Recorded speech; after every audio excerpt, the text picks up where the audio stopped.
Bonjour, je vous propose aujourd'hui un test du dernier smartphone de Samsung, le smartphone XXL, puisqu'il s'agit du Galaxy Note 3, comme on le voit ici, disponible en blanc et en noir. Donc il y a aussi une version violette, il me semble, ou rose, mais bon, je l'ai pas ici, donc voilà, donc les deux versions qui seront donc les plus répandues. On peut déjà noter immédiatement au niveau de la finition qu'on a ici un petit logo 4G, alors qu'on ne l'a pas ici. Donc je sais pas vraiment pourquoi. Et aussi sur la version noire et blanche, on n'a pas en fait le même revêtement à l'arrière. Donc ici, c'est beaucoup plus plastique, alors qu'ici, on a plus un toucher gomme qui est beaucoup plus agréable. Et donc comme on le sait, hein, Samsung, comme on le voit ici, a essayé d'imiter un peu le cuir, alors que ça reste bien entendu toujours du plastique. On le voit ici, voilà, donc c'est vraiment du plastique, ça n'a rien de cuir, et donc ici c'est juste des coutures qui ont été imitées, mais c'est pas vraiment, enfin c'est même pas du tout du plastique. On aperçoit ici l'énorme batterie de 3300 mAh qui va propulser donc le processeur Qualcomm Snapdragon 800, donc un processeur quad-core à 2,3 GHz qu'embarque le Galaxy Note 3, ainsi qu'un écran de 5,7 pouces en Full HD, donc c'est un écran Super AMOLED. C'est évidemment valable aussi pour la version noire qu'on voit ici. On a un appareil photo de 13 mégapixels avec autofocus et flash LED, capable évidemment d'enregistrer des vidéos en Full HD. Voilà, ensuite pour la finition, donc c'est quelque chose qui ressemble un petit peu à ce qu'on peut voir sur le Galaxy S4. Samsung tente de reproduire le même design, donc avec un bouton central physique, ici des touches donc qui sont tactiles, qui s'illuminent seulement quand on appuie dessus, enfin bon c'est paramétrable. On a donc ici toujours la même finition sur le noir avec une imitation cuir, mais du coup un toucher beaucoup plus agréable.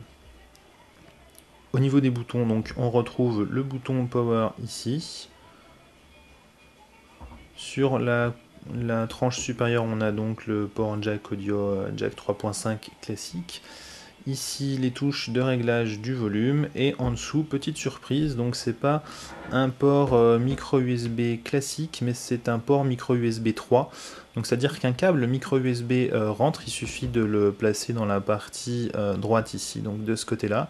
Mais le câble du Note 3 est un peu plus large en fait, il est 2 fois plus large.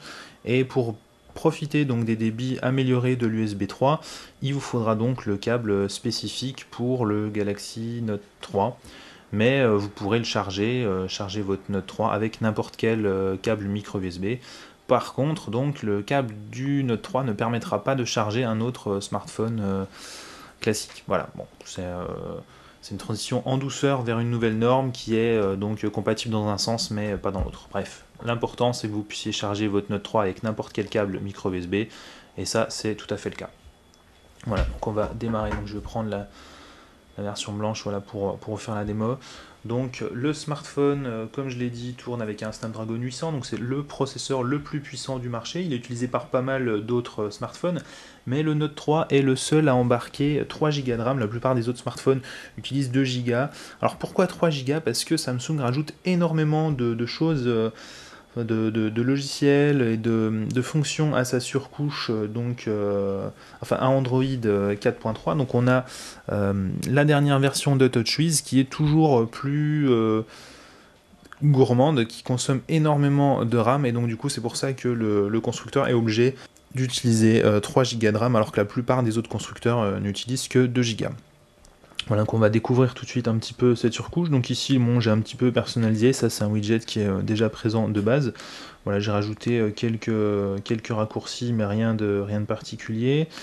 On a donc toujours Flipboard, qui est toujours en partenariat avec Samsung, puisque un appui de cette façon, voilà, c'est pas très fluide, on le voit. Là, il suffit de remonter. Voilà, donc une fois qu'on l'a déjà fait, c'est plus fluide, mais la première fois qu'on le lance, c'est pas parfaitement fluide. Voilà, bon, il y a le temps de chargement des différentes choses. Donc ça rappelle évidemment beaucoup BlinkFeed de HTC, où pour BlinkFeed, en fait, il suffisait depuis l'accueil de passer sur le côté, et donc là on avait toute une page avec donc le flux qui défile de cette façon. Ici c'est en fait un slide du haut vers le bas, du bas vers le haut, pardon. et donc on tombe sur différents contenus. Voilà, donc bon, c'est une fonction introduite par le Note 3, c'est pas forcément une des choses les plus utiles, mais voilà, c'est toujours sympa pour ceux qui souhaitent utiliser cette fonction. On va s'intéresser tout de suite à la barre de notification. Donc on a bien entendu toujours les raccourcis de Samsung ici. Voilà, on a pas mal de choses. On peut accéder à tous les widgets, enfin tous les switches ici. Voilà, donc on peut bien entendu retirer ceux qu'on souhaite. Donc là-dessus, ça n'a pas changé depuis le Galaxy S4. Autre chose qui n'a pas vraiment changé en fait, c'est les menus. Donc comme on le sait, ils ont été refaits par Samsung. Donc on a une catégorisation par onglet. Bon, c'est un peu plus intuitif que sur le Galaxy S4 qui mélangeait un petit peu tout dans les onglets. Bon voilà, ça reste, on aime ou on n'aime pas. Personnellement, je trouve ça plutôt pratique une fois qu'on sait un peu dans quel onglet est telle chose. Voilà, c'est un peu c'est sympa. On en profite pour voir toutes les fonctions proposées par Samsung, donc avec le Galaxy S4 qui sont encore enrichies ici avec le Note 3. Voilà, on a un grand nombre de choses.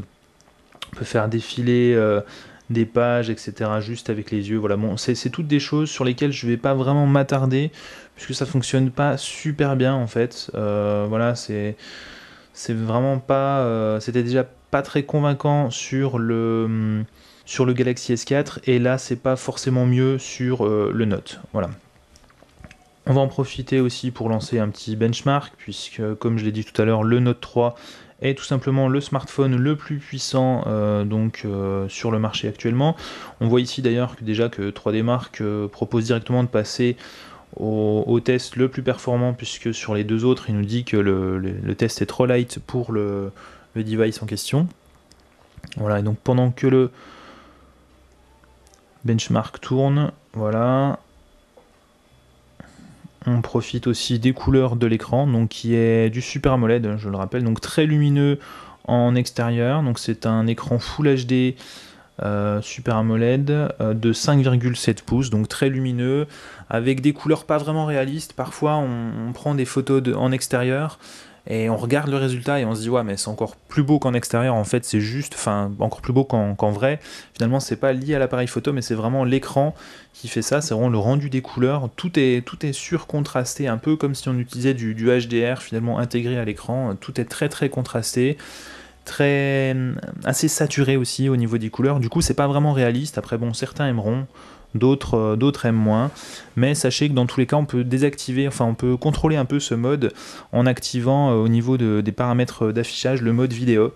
Donc ça permet d'avoir des couleurs un peu plus réalistes, un peu moins lisibles en plein soleil, mais ça reste quand même acceptable, et du coup c'est des couleurs beaucoup plus réalistes. Voilà, donc on peut activer ça dans les menus pour changer un peu le rendu. Voilà, donc pendant qu'on présentait donc l'écran, ici le benchmark c'est terminé, donc on a un score de 18 649 points.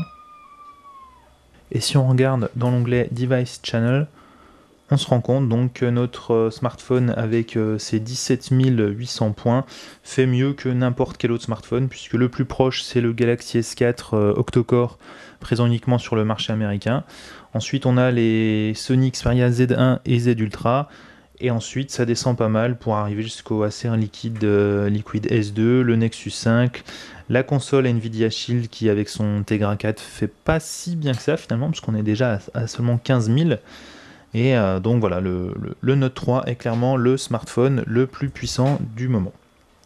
Donc l'une des caractéristiques principales de ce smartphone, c'est bien entendu le stylet. C'est Samsung quand même qui a apporté le premier la fonction de stylet avec sa gamme Galaxy Note, ces smartphones grand format. Et ici c'est encore amélioré par rapport aux fonctions précédentes.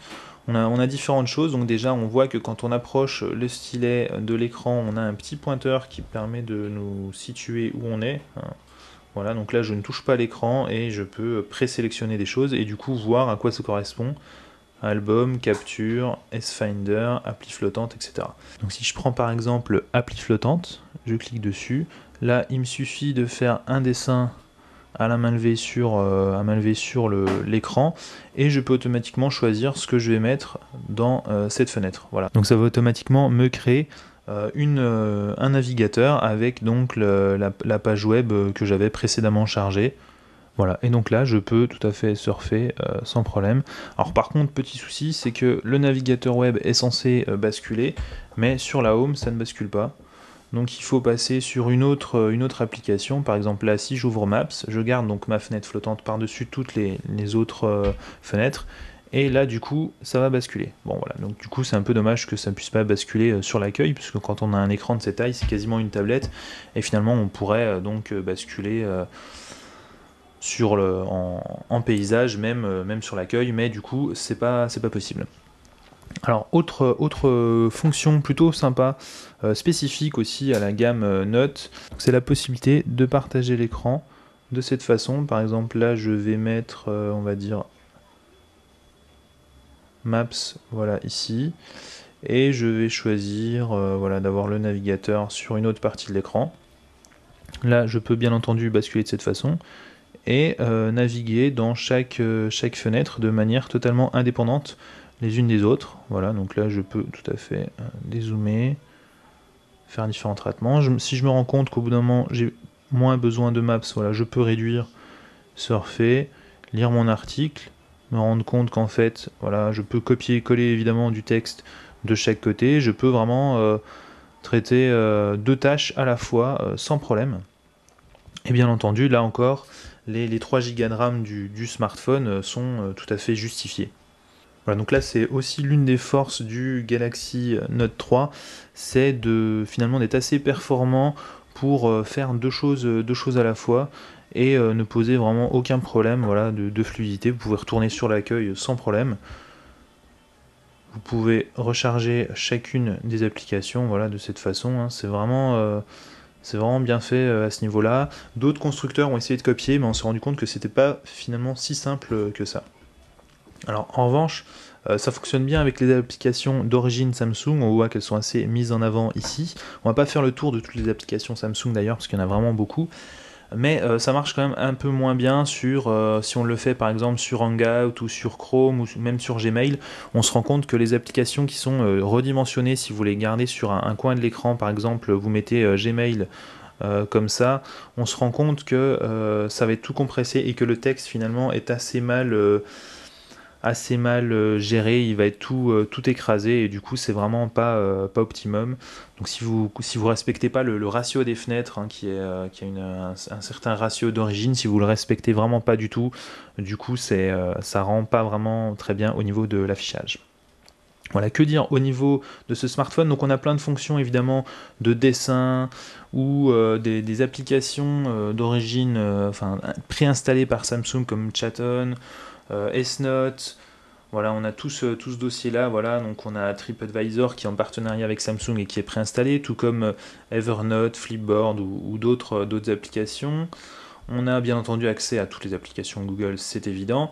Et on a aussi voilà, d'autres applications, S-Health par exemple, qui va vous permettre de surveiller votre activité sportive, vos apports journaliers, etc.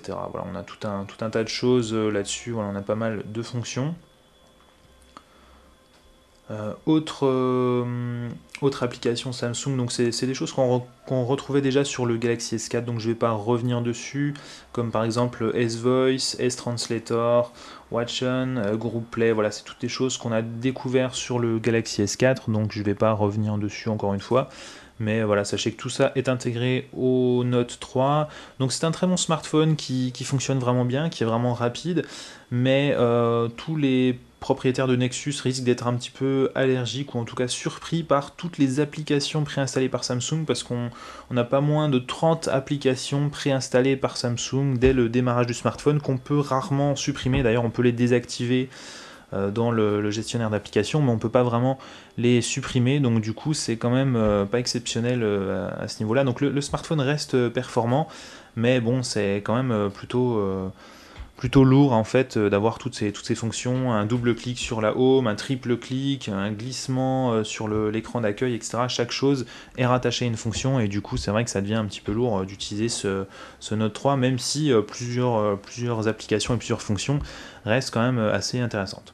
Alors quelques mots sur l'appareil photo qui est assez performant, donc c'est un appareil photo de 13 mégapixels qui s'en sort plutôt bien, en gros comme le S4 il est assez constant, c'est-à-dire qu'il donne de bons clichés en extérieur et il s'écroule pas vraiment quand on est en basse luminosité, il est pas très bon comme tous les capteurs de smartphone, mais il s'écroule pas pour autant, il est pas si mauvais que ça, donc voilà, ça reste quand même correct pour un smartphone, d'autant plus que c'est pas spécialement la fonction particulière du Note 3, mais il s'en sort plutôt bien sur ce point. Pareil pour les haut-parleurs, c'est pas exceptionnel, donc on n'est pas sur une qualité comme le HTC One, mais on n'est pas non plus sous la moyenne des smartphones haut de gamme, donc c'est bien, mais pas top. Il y a assez peu de basses et ça sature un peu, mais bon, voilà, ça reste dans la moyenne. Finalement, comme le capteur photo, il n'a pas vraiment de gros défauts, ce Galaxy Note, mis à part peut-être sa taille, mais pour la taille de l'écran, il est quand même assez compact. Hein. On a des bords pas très épais sous l'écran, vu que les touches sont quand même intégrées, et on a des bords pas non plus très épais en haut, et même plutôt fin sur le côté, donc c'est pas mal. Au niveau donc de l'épaisseur de ce smartphone, il s'en sort plutôt bien avec 8 mm d'épaisseur il me semble, pour une batterie qui est quand même de 3300 mAh, donc ce qui lui confère une autonomie de facilement 2 jours, hein. Vous pouvez tenir 2 jours avec une utilisation normale et vous aurez vraiment du mal à l'épuiser avant une journée complète, donc il tient vraiment bien. Il tient par exemple 2 fois, voire même 3 fois selon l'utilisation, mais on va dire 2 fois et demi plus qu'un Nexus 5, donc ce qui est quand même non négligeable. Donc voilà, c'est un assez bon smartphone, vendu un petit peu trop cher selon moi, mais il y a pas mal d'offres de réduction de Samsung en ce moment. Donc en tout cas, si vous voulez un smartphone de taille XXL, donc plus de 5,3 pouces, je pense que c'est vraiment le smartphone le plus abouti dans cette gamme de taille, même si c'est aussi le plus cher.